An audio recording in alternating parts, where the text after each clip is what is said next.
Ito mga tol, daming sapatos sa may Muson. Nandito tayong daming tao. Tignan natin mga tol kung may mabisa tayong mahanap kasi ang dami na ito mga tol. Isa-isahin natin. Ayan o, makikita nyo, halo-halong brand. Ukay-ukay ito mga tol ha, sako-sako to. May nakita tayong Air Force One. Ayan. Ang price range ng mga sapatos nila dito nasa 250 pataas, no? Ang pinakamura ata nito 200, pwede nyo tawaran hanggang 200, hanggang meron silang tigpa 500 ganyan, 700, pero malaki sila magbigay ng discount. Dito yan sa may Muson, sa may crossing, sa may dating terminal ng Santrans. Ayan, may off-white pa mga tolo, pero kayo na tumingin kung legit o hindi. Tapos nakita ko to parang Cortez, pero hindi ko alam kung anong sapatos to, kung legit ba to o hindi eh. Ayan o. Nandito siya nakalagay sa tig 250. Tapos sabi ni Kuya pwede daw nating tawaran hanggang 200. Kaya pinag-isipan kong mabuti. Ayan o, sa tag 250 siya. Pinag-isipan ko kasi kulay blue. Hindi ko masyadong trip ang kulay blue sa sapatos. Pero ang swabe kasi nito, tignan niyo. Kaya nagdadalawang isip lang ako nito, hindi dahil sa presyo mga tol. Nagdadalawang isip ako kasi kung legit siya, tsaka sa kulay. Kung itim to o puti, pwede pa eh. Pero dahil kulay blue, medyo nag-aalangan ako. Hindi naman sa pero hindi kasi sa akin bagay yung kulay blue sapatos. Ito new arrivals mga tol sa Stara 8. Kaso off lang. Reflectorize. ARP. Tapos may nakita akong Fendi. Ito. Off lang din ata. Tapos off-white.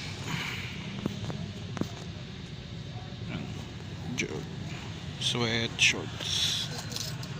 Kasi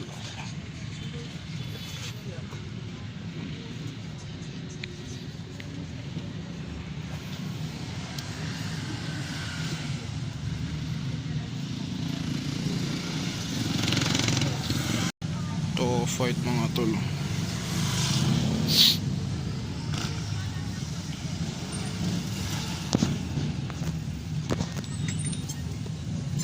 May mga tag pa.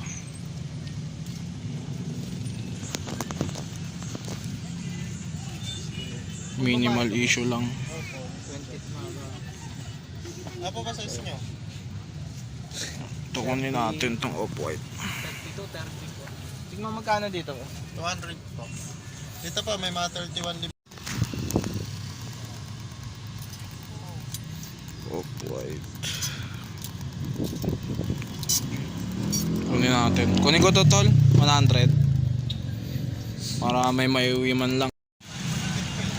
Sale na yung mga t-shirt nila. 85 na lang. Ito na lang muna boss. 100. Thank you. Yan, nakaisa lang tayo shorts. Ayan mga tol, tapos may nakita pa akong mga shorts dito. Dito lang din yan sa may Muson, malapit sa pinagtatrabahuan ko. Ito MLB na Blue Jays. Ito yung mga klase ng shorts na pang swimming mga tol. Ayan, yung tela niya, yung pang swimming, yung madaling matuyo. Tapos kinuha ko to kasi 50 pesos lang inaalok sa atin ni ate nung bantay. No issue din naman, need wash lang. Kaya kinuha ko na rin. Tapos may nakita pa ako ito, isang shorts na ang ganda ng tatak niya, AOP na mga isda. Forever 21 to mga tol. Kaya kinuha ko na rin 50 pesos lang din naman, sayang din, no issue. Kaya mapiflip pa natin to. Ayun. Yung mga tol, i-flex ko sa inyo yung mga naloot natin sa episode na to. Meron tayong shoes tsaka mga shorts. So i-flex ko sa inyo isang mabilis lang para makita nyo. Let's go!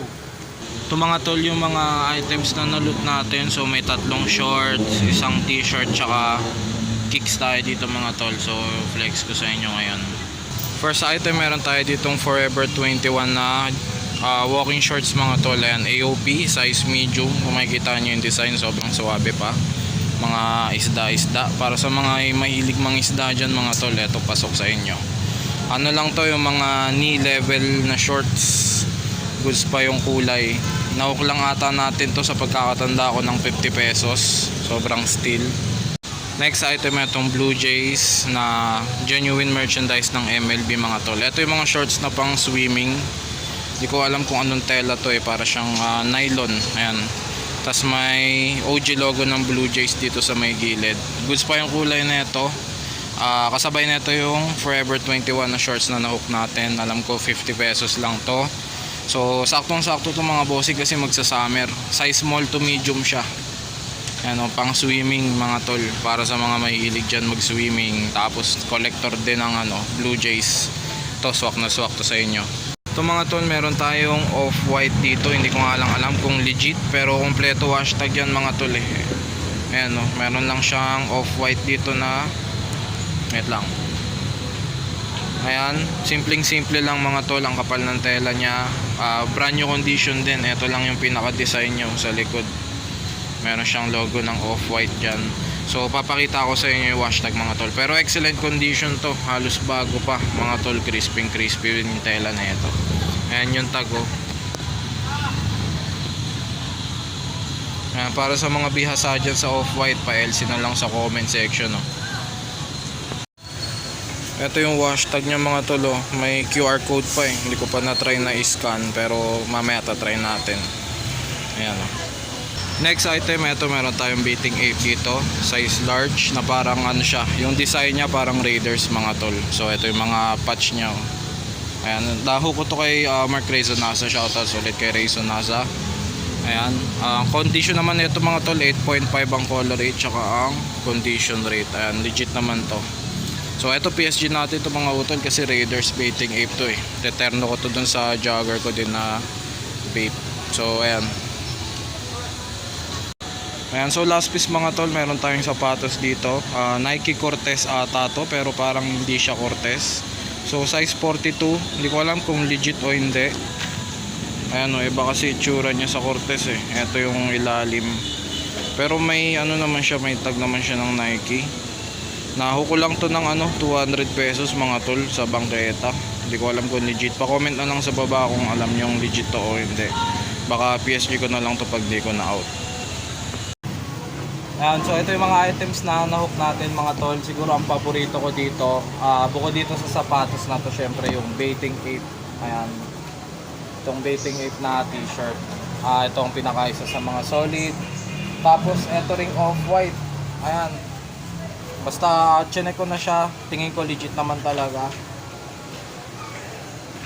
Baka i-flip natin to ng medyo mataas-taas kasi syempre pambawi na item to. So yun lang, syempre mga tol, huwag nyo kalimutan mag-like, mag-subscribe. At kita-kits na lang sa next episode. Peace out mga tol.